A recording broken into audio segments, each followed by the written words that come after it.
Nyama. Mheshimiwa Mwenyekiti, naomba baraza lako liridhie na kuidhinisha bajeti ya halmashauri ya manispaa ya Kibaha kwa mwaka wa fedha 2026 kiasi cha shilingi bilioni 68,436,282.75. Mheshimiwa Mwenyekiti, kwa niaba ya mstahiki meya naomba kwa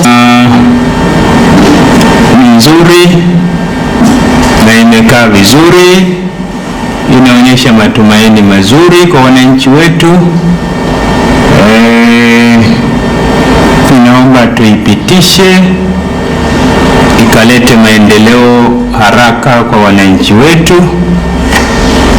Nadhani imepitia hatua zote